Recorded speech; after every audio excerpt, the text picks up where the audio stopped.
नमस्कार मित्रो, आपण बघत आहात विदर्भ न्यूज नेटवर्क. तळमेश्वर तालुक्यातील धापेवाडा ग्रामपंचायतीमध्ये झालेला जलजीवन मिशनचा अपहार आणि त्या अपहाराविरुद्ध ज्या प्रकारे दिवाकर कडू ग्रामपंचायत सदस्य आपल्याशी जुळलेले आहेत, त्यांनी जो जिल्हा परिषदेने त्या संदर्भात आपण संवाद साधणार आहोत आणि या तक्रारी मागील काय हेतू आणि काय याचं उद्देश आहे ते जाणून घेणार आहोत आणि यावर जिल्हा परिषदेकडून काय कारवाई ते म्हणजे नियोजन झालेले आहे, तर संवाद साधणार आहोत. नमस्कार, आपलं स्वागत आहे विदर्भ न्यूज नेटवर्कमध्ये. सर्वप्रथम परिचय आणि ज्यानं काय नाव आपल्या. मी दिवाकर वसंत सदस्य ग्रामपंचायत धापेवाडा राहतो आणि आज मी जिल्हा परिषद आलो होतो. तर आता ज्या प्रकारे आता ते जीवन मिशनचं आपल्या गावामध्ये प्रक्रियेमध्ये जे कार्य सुरू आहे त्याचं हस्तांतरण कोणाला दिलेलं आहे, त्याबद्दल काय आपली तक्रार आहे, काय जलजीवन मिशनचा जो कारभार आहे हा जवळपास 2022 मध्ये असं वर्कआउट झालं होतं. 2023 ला काम सुरू झालं आणि काम पूर्ण झालंच नाही तर 2024 मध्ये हस्तांतर प्रक्रिया पूर्ण करण्यात आली. या संदर्भात मला 2025 मध्ये जवळजवळ सप्टेंबर महिन्यात कळलं. लक्षात असं आलं की काम पूर्ण झालंच नाही तर हस्तांतर प्रक्रिया पूर्ण कशी.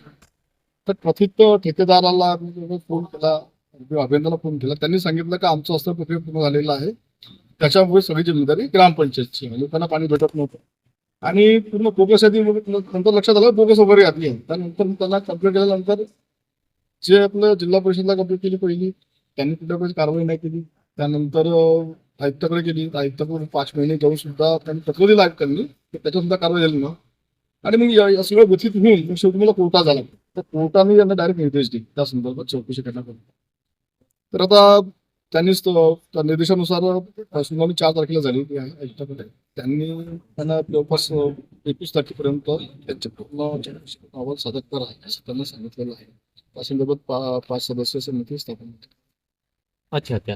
तर ह्या 5 सदस्य समितीकडून आपल्याला काय अपेक्षा आहे की काय कारवाई व्हायला पाहिजे आणि काय न्याय निवाडा न्याय निवाडा म्हणजे कसं आहे, आता राष्ट्रीय विषय जर पकडले की कोणाचा ना कोणाचा दबाव राहतो की नाही हे प्रकरण मोठ्या गावातलं आहे, विदर्भाचं पंढरपूर आहे किंवा मंत्र्याच्या गावातलं प्रकरण आहे, असा तो विषय आहे. त्याच्यामुळे आतापर्यंत कुठेतरी प्रकरण दाबण्याचा प्रयत्न झालेला आहे. वास्तविक परिस्थिती पाहिली तर त्या ठिकाणी जलजीवन मिशनचं काम पूर्ण झालेलं नाहीये. पाण्याची टंकी बनली बरोबर आहे, त्यांनी 7 किलोमीटर पाईपलाईन टाकली हे जे त्याचं म्हणणं होतं. तर आम्हाला 7 किलोमीटर पाईपलाईन कुठं आढळलेली नाही. तो माझ्या वार्डाचा भाग नाही आहे, तर मी ग्रामपंचायत सदस्य त्या नेत्यांना माझ्या ते करतो त्यावेळी आम्ही ते पूर्ण मिळेल. त्यानंतर मी 612 लोकांची यादी जी पाहिली तर जे जुनं कनेक्शन होतं त्या लोकांचे नाव त्याच्यात आलेले आहे. काही ठिकाणी तर अशा लोकांचे नाव आले, एकाच कुटुंबाचे 5-5 लोकांचे नाव आहे. मग एका घरी 5 कनेक्शन दिले का, हा प्रश्न निर्माण होतो. म्हणजे जवळपास समजून घ्या की 40% 50% काम झालं असेल आणि तुम्ही 100% पूर्ण दाखवलेला 1,22,00,000 रुपयाचं तुम्ही डिक्लेरेशन दिलेलं आहे. म्हणजे तुमची MB झालेली आहे, CC झालेली आहे, तुमचं इव्हन SQM झालेला आहे, थर्ड पार्टी चेकअप झालेला आहे. तर हे प्रकरण यंत्रणा कशी राबवण्यात आलेली आहे. ज्यानंतर प्रकरण ओपन झालं मग एवढे दिवस चौकशीला का लागले. जर तुमचं सत्य होतं तर मी त्याच्यामध्ये 2 फळ्या पाहिलेल्या आहे. एका ठिकाणी म्हणतात की काम अपूर्ण आहे, दुसऱ्या ठिकाणी म्हणतात काम पूर्ण झालं. तर तुम्ही खरं कोणती बाजू बोलत आहे.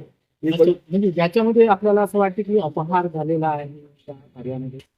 अपहार झालेला आहे की नाही या विषयावर मी बोलणं शक्य नाही आहे. वास्तविक परिस्थिती जर पाहिली तर अधिकाऱ्यांच्या लक्षात येईल, जनतेच्या लक्षात येईल की अपहार झाला की नाही झाला. कारण 70 लाख धनादेश जेव्हा काढला तर ग्रामपंचायत सदस्य जे सभागृह आहे किंवा ग्रामसभा सदस्य म्हणजे गावातील जी ग्रामसभा होती तर त्या सदस्याचे कुठल्याही प्रकारचे ठरावही नाही आहे. त्याच्यातून इव्हन सचिवाची सही नाही आहे.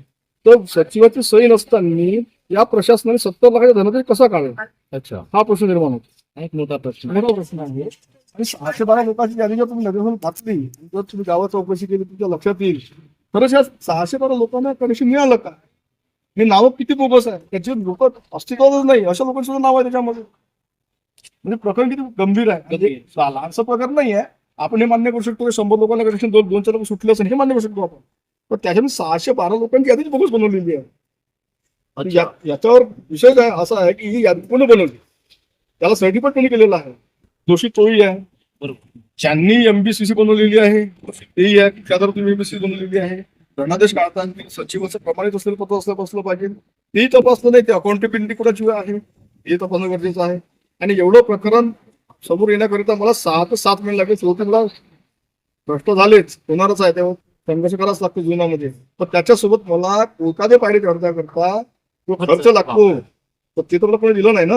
आता माझं ते म्हणणं थोडी आहे. माझं एक म्हणणं होतं जेव्हा मी स्टार्टिंगला सांगितलं की काम पूर्ण करून द्या, त्यांनी ते काम पूर्ण केलं नाही. ही जिम्मेदारी कोणाची आहे? म्हणजे अपॉइंटमेंट कोणी घ्यायला तयार नसेल तर आपलं काही करायला लागेल ना. त्याच्यातून आपल्याला काय असं अपेक्षित आहे की काय न्याय मिळाला यायला पाहिजे? अपेक्षित असं आहे की जी अकाउंटेबिलिटी होती, जी जिम्मेदारी त्यांच्यावर होती, त्यांनी जर पार पाडली नसेल तर त्यांच्यावर कारवाई होणं अपेक्षित आहे. अपार झालं असेल तर जो घोटाळा झाला होऊ शकतो झाला असेल लक्षात येईल तर त्याची वसुली सुद्धा होणं गरजेची आहे, जेणेकरून त्या गावातली जी योजना अपूर्ण आहे ती पूर्ण झाली पाहिजे. आणि जर असं होत नसेल तर मग जे कायदा आहे हा कायदा कोणत्या कामाचा, त्यांची रिस्पॉन्सिबिलिटी आहे ती कोणत्या कामाची. मी सदस्य लोकांनी मला असं निवडून दिलेलं नाही ना, काहीतरी रिस्पॉन्सिबिलिटी दिलेली आहे तर पद म्हणजे रिस्पॉन्सिबिलिटी पद, आणि जर मी ते पूर्ण करू शकत नसेल तर त्या पदावर बसलं बरं.